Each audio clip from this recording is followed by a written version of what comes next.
मैले स्टुडेन्टलाई त भाइ बहिनी हो, हाम्रो प्यारो आदरणीय भाइ बहिनीहरू, स्टुडेन्टहरू कसरी देशद्रोही हुन सक्छ?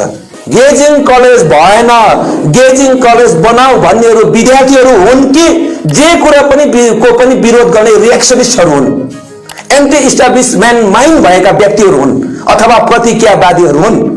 आफूलाई परिचय दिन सक्नुपर्छ। आज यी तीनै भाइहरू हुन्, विद्यार्थी भन्दिनँ म उहाँहरूलाई। रिजल्ट के भयो भन्नुहोस् त? 26 जनवरीको दिन यस्तै तत्त्वहरूले इन्डियाको झण्डा लालकिल्लाबाट झारेर देशद्रोही काम गर्यो। देशद्रोही काम गर्नेमा यिनीहरू हेर्नुहोस्, यहाँ हेर्नुहोस्, इन लोगों को फंडिंग कौन कर रहा है? दिल्ली जाने आने का खर्च किसने दिया? कहीं ये लोग देशद्रोही संगठन से जुड़ा हुआ तो नहीं है?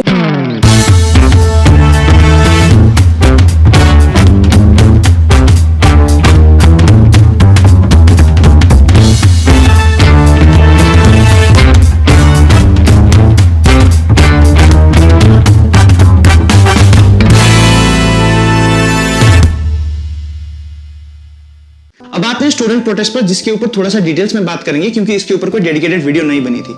तो शुरू से शुरू करते हैं। 19 मार्च 2020 को एजुकेशन डिपार्टमेंट से एक एश्योरेंस लेटर आता है कि सिक्किम गवर्नमेंट कॉलेज गेजिंग में पेंडिंग कैंपस इंफ्रास्ट्रक्चर वर्क 3 महीने में कंप्लीट किया जाएगा। ये एश्योरेंस था in response to the demand कि 11 साल से बस एक लाइब्रेरी, गर्ल्स हॉस्टल और गेस्ट हाउस ही बना था गेजिंग कॉलेज में, पर दिसंबर 2020 तक भी हमें कोई प्रोग्रेस देखने को नहीं मिलती। स्टूडेंट का कहना था कि हम समझते हैं कि पैंडेमिक की वजह से लेट हो रहा है, पर सिक्किम में बाकी जगह सितंबर से कंस्ट्रक्शन शुरू हो चुकी थी, पर बस कैंपस का वर्क शुरू नहीं हुआ था। तो फरवरी 2, 2021 को स्टूडेंट्स जाते हैं गैंगटोक इंक्वायरी करने के लिए कि अभी तक वर्क शुरू क्यों नहीं हुआ, पर जाने के 4 दिन तक भी एजुकेशन मिनिस्टर से इनकी मुलाकात नहीं होती। 4 दिन तक ये जनता भवन में रहते हैं और चौथे दिन की रात ये एजुकेशन डिपार्टमेंट में रहने का डिसीजन लेते हैं। तो फ्राइडे नाइट को इन स्टूडेंट्स को डिटेन किया जाता है for illegally occupying education department. उस रात 18 स्टूडेंट को डिफरेंट पुलिस स्टेशन ले जाया जाता है। एफआईआर फाइल की जाती है स्टूडेंट के अगेंस्ट। अगेन आपको इसके बारे में पूरा जानना है तो ईस्ट मोजो ने एक बहुत अच्छा डॉक्यूमेंट्री बनाया है इसके रिगार्डिंग। अब रूलिंग पार्टी एसकेएम से फाइनली स्टेटमेंट आता है। मिस्टर पॉलिटिकल सेक्रेटरी एक्यूज करते हैं कि 2 स्टूडेंट्स प्रवीण बसनेत और प्रवीण उप्रेती फार्म लॉस को सपोर्ट करने दिल्ली गए थे। उनके शब्दों में ये स्टूडेंट्स एंटी नेशनल, देशद्रोही, एंटी एस्टैब्लिशमेंट है। वो इवन इतना तक क्वेश्चन करते हैं कि क्या ये दोनों सच में स्टूडेंट्स हैं या फिर टेररिस्ट हैं। वो एक्यूज करते हैं कि 26 जनवरी के लाल किला इंसिडेंट में ये 2 स्टूडेंट्स इन्वॉल्व थे। और वो और भी कहते हैं कि फार्म लॉज इंडिया के लिए अच्छा है, तो ये स्टूडेंट्स प्रोटेस्ट ही क्यों कर रहे थे। फिर 4 स्टूडेंट्स प्रवीण बसनेत, प्रवीण उप्रेती, लोकनाथ छेत्री और नकुल शर्मा को कॉलेज से एक्सपेल किया जाता है फॉर इनडिसिप्लिनरी एक्शन। ये 4 स्टूडेंट्स को आईपीसी के सेक्शन 341, 448, 452, 353, 186 एंड 34 में बुक किया जाता है। हाईकोर्ट ने कुछ दिन पहले स्टूडेंट्स को ये सब चार्जेस से बरी कर दिया और स्टूडेंट्स के मोशन पे स्टेटमेंट निकाला। अब इस होल स्टूडेंट सिचुएशन की सच्चाई ये है कि स्टूडेंट्स बस फ्रीडम ऑफ स्पीच और फ्रीडम ऑफ एक्सप्रेशन को एक्सरसाइज कर रहे थे, which is guaranteed under article 19A of Indian constitution. आप खुद सोचिए, स्टूडेंट्स जो 4 दिन से घर से इतने दूर गेजिंग से गैंगटोक, ना पैसा, ना खाना, ना रहना, किसी का ठिकाना नहीं है, एक मिनिस्टर से मिलने आते हैं जिन्होंने इनको रिटर्न एश्योरेंस दिया है। तो सवाल ये उठता है कि क्या एजुकेशन मिनिस्टर इतने बिजी हैं कि स्टूडेंट्स की डिमांड भी सुनने का उनके पास टाइम नहीं है। रूलिंग पार्टी ने एक्यूज किया कि 26 जनवरी को लाल किला इंसिडेंट्स में स्टूडेंट्स थे, पर जबकि फोटोग्राफिक और वीडियोग्राफिक एविडेंस है कि स्टूडेंट्स एसपीवाईएफ के इवेंट में थे।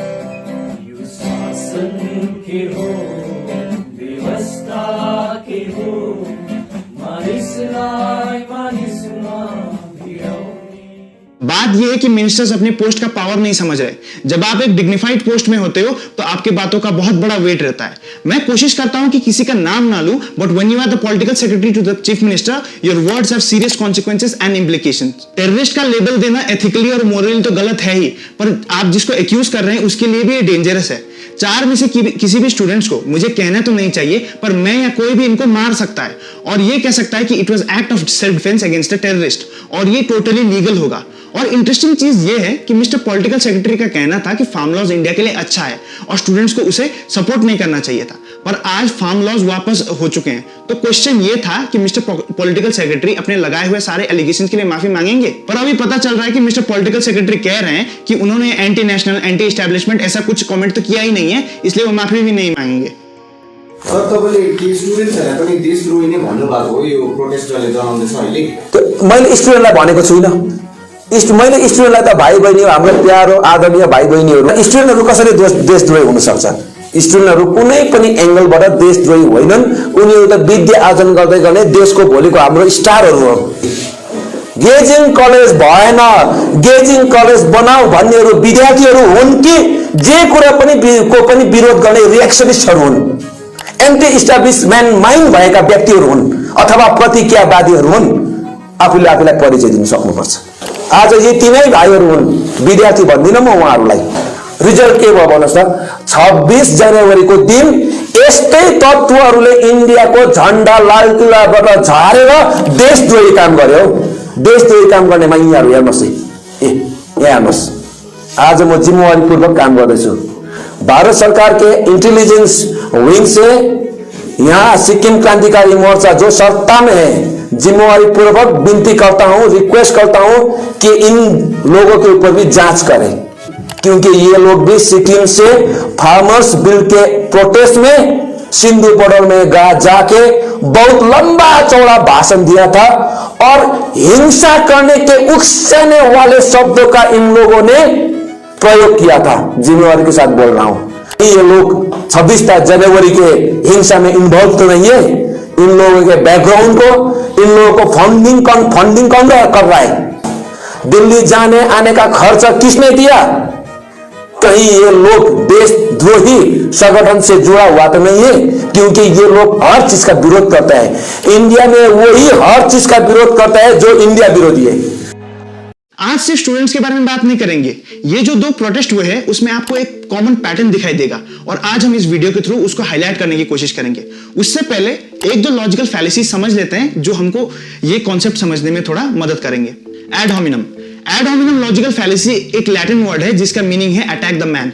मतलब आप सवाल का जवाब देने के बजाय आप सवाल पूछने वाले पे अटैक करेंगे, उसके पर्सनल लाइफ पे टिप्पणी कर देंगे, उनके रहने पहने पर कमेंट कर देंगे ताकि पब्लिक का ध्यान उस मुद्दे से हटकर उस इंसान पे हो जाए। और जब वो इंसान कुछ भी डेटा या फैक्ट से आर्गुमेंट करेगा तो उसके ऊपर लोग ट्रस्ट नहीं करेंगे। ये तब होता है जब किसी के पास लॉजिकल आर्गुमेंट नहीं होता है, तब वो पर्सनल अटैक करने लग जाएगा, आपको गाली देने लग जाएगा और कभी-कभी आपके ऊपर फिजिकल अटैक्स भी करने लग जाएगा। एक एग्जांपल लेते हैं। एक बंदा कहता है भाई तुझे पता है सिगरेट पीने से कैंसर होता है, तो दूसरा बंदा कहता है तू तो पीता भी नहीं है इसलिए तू बात भी मत कर। अब इस स्टेटमेंट का पहले आर्गुमेंट से कोई लेन देन नहीं है। फर्स्ट आर्गुमेंट है कि सिगरेट से कैंसर होता है, पर दूसरा बंदा का काउंटर यह है कि सिंस वो बंदा पी नहीं रहा है तो उसका आर्गुमेंट इनवैलिड है। तो दूसरे बंदे ने पहले बंदे के आर्गुमेंट को इसलिए इनवैलिड बोल दिया जस्ट बिकॉज उसका पर्सनल चॉइस है कि वो सिगरेट नहीं पीता है। दूसरा है straw man logical fallacy. Straw man logical fallacy distract करने के लिए यूज की जाती है। यहां पे किसी भी आर्गुमेंट को ओवर सिंप्लीफाई करके अपने लैंग्वेज में प्रेजेंट किया जाता है। बेसिकली आप किसी के आर्गुमेंट को तोड़ मड़ोड़ के अपने हिसाब से बता दो तो वो हो जाएगा स्ट्रॉमैन लॉजिकल फैलेसी। सिगरेट वाला एग्जांपल फिर से लेते हुए पहला बंदा कहता है भाई तुझे पता है सिगरेट से कैंसर होता है, तो दूसरा बंदा कहता है अच्छा तो तू कहना चाहता है कि सिगरेट पीने वाले सारे लोग बुरे और इरेस्पॉन्सिबल होते हैं और हमें हमारी परिवार की कोई टेंशन नहीं है, यही कहना चाहता है ना तू। इस आर्गुमेंट में आप देखोगे कैसे दूसरे बंदे ने बस एक दो शब्द को अपने हिसाब से इंटरप्रेट करके कुछ और ही बना दिया आर्गुमेंट को। ये है स्ट्रॉमैन लॉजिकल फैलेसी। अभी आते हैं हमारे टाइमलाइन में और देखते हैं कि ये सब फैलेसीज हमारे आज के पॉलिटिकल सिनेरियो में कैसे मिल रहे हैं। एडॉक प्रोटेस्ट का देखते हैं। एडॉक प्रोटेस्ट शुरू होता है, ये मोमेंटम गेन करता है और ये और ज्यादा मेन स्ट्रीम होता है और मीडिया इसको रिपोर्ट करती है। अब गवर्नमेंट ऑफिशियल के ऊपर प्रेशर पड़ जाता है क्योंकि उनको कुछ स्टेटमेंट निकालना है इसके रिगार्डिंग, पर ये एक हफ्ता और रुकते हैं। अब ये प्रोटेस्ट का समर्थन ओपोजिशन पार्टीज करते हैं और इसी का इंतजार गवर्नमेंट ऑफिशियल्स कर रहे होते हैं। अब जब मीडिया उनसे पूछती है कि आपका क्या कहना है इस प्रोटेस्ट के बारे में, तो वो कहते हैं देखिए ये प्रोटेस्ट अब एक पॉलिटिकल मैटर हो चुका है इसलिए हम इस पे स्टेटमेंट नहीं दे सकते। अब प्रोटेस्टर्स का कहना है कि वो 8 इयर्स रेगुलराइजेशन पॉलिसी को सपोर्ट करते हैं, पर जब तक उनका इंटरव्यू नहीं होता तब तक उन्हें टेम्पररी एम्प्लॉयमेंट दी जाए। अब गवर्नमेंट ऑफिशियल्स स्टेटमेंट देने से रहे तो मिस्टर पॉलिटिकल सेक्रेटरी आके स्टेटमेंट देते हैं। अब यहां पे हमें स्ट्रॉमैन लॉजिकल फैलेसी देखने को मिलेगी। वो प्रोटेस्टर्स की डिमांड को ओवर सिंप्लीफाई करके एक वर्ड पकड़ते हैं 8 इयर्स रेगुलराइजेशन पॉलिसी और कहते हैं अच्छा तो आपको 8 इयर्स पॉलिसी पसंद नहीं है तो चलिए हम वापस ले रहे हैं ये पॉलिसी। अब प्रोटेस्टर्स के बीच भी डिवाइड क्रिएट होता है। एक ग्रुप निकालता है पीसफुल रैली कहते हुए कि वी सपोर्ट न्यू पॉलिसी और दूसरा ग्रुप अभी भी प्रोटेस्ट कर रहा है। अब हमारे एमपी जो असेंबली में तो रहते नहीं है ना ग्राउंड की रियलिटी जानते हैं, वो स्टेटमेंट निकालते हैं कि ये जो प्रोटेस्ट कर रहे हैं ये एसडीएफ पार्टी से मिले हुए हैं। तो बेसिकली यहां पे आपको एड होमिनम लॉजिकल फैलेसी देखने को मिलेंगी जहां उन्होंने बेसिकली एक एडॉक प्रोटेस्ट को एक पॉलिटिकल एजेंडा का नाम दे दिया। अब आप एडॉक प्रोटेस्ट का देखो तो शुरू हुआ था नया पॉलिसी के अगेंस्ट में और खत्म हुआ कहते हुए कि we support new policy. Student protest का देखते हैं। अब कैंपस इंफ्रास्ट्रक्चर की मांग करते हैं स्टूडेंट्स। रिटर्न एश्योरेंस आता है पर कैंपस नहीं बनता। फिर स्टूडेंट्स गैंगटॉक पहुंचते हैं जहां उनको डिटेन किया जाता है। अब मिस्टर पॉलिटिकल सेक्रेटरी स्टेटमेंट देते हैं कि ये स्टूडेंट्स एंटी नेशनल और टेररिस्ट हैं। फिर से यहां हमको एड होमिनम लॉजिकल फैलेसीज देखने को मिलती हैं, जहां मिस्टर पॉलिटिकल सेक्रेटरी सिचुएशन के रिगार्डिंग स्टेटमेंट ना देके स्टूडेंट के पर्सनल आइडियोलॉजीज पर अटैक कर रहे हैं। उन्हें एंटी नेशनल, एंटी एस्टैब्लिशमेंट, देशद्रोही और टेररिस्ट तक बुला रहे हैं। अब यहां पे हमको स्ट्रॉमैन लॉजिकल फैलेसीज भी देखने को मिलती है, जहां मिस्टर पॉलिटिकल सेक्रेटरी कंक्लूजन निकालते हैं कि सिंस ये स्टूडेंट्स फार्मर प्रोटेस्ट को भी सपोर्ट करने गए थे और अब ये कॉलेज प्रोटेस्ट भी कर रहे हैं, ये टेररिस्ट और प्लांटेड एंटी एस्टैब्लिशमेंट भी हैं। स्टूडेंट्स को फिर कॉलेज से एक्सपेल किया जाता है। अब इंटरेस्टिंगली आप देखो तो शुरू हुआ था ये प्रोटेस्ट भी कैंपस इंफ्रास्ट्रक्चर के अराउंड, लेकिन अब हो गया कि स्टूडेंट को रीइंस्टेट किया जाए कॉलेज में। तो रियल मोटिव से ये पूरा भटक गया है प्रोटेस्ट। इन दोनों प्रोटेस्ट में आप देखो कि प्रोटेस्ट शुरू होने का रियल मोटिव कभी पूरा ही नहीं होता और प्रोटेस्ट कुछ और टॉपिक पे डाइवर्ट हो जाता है।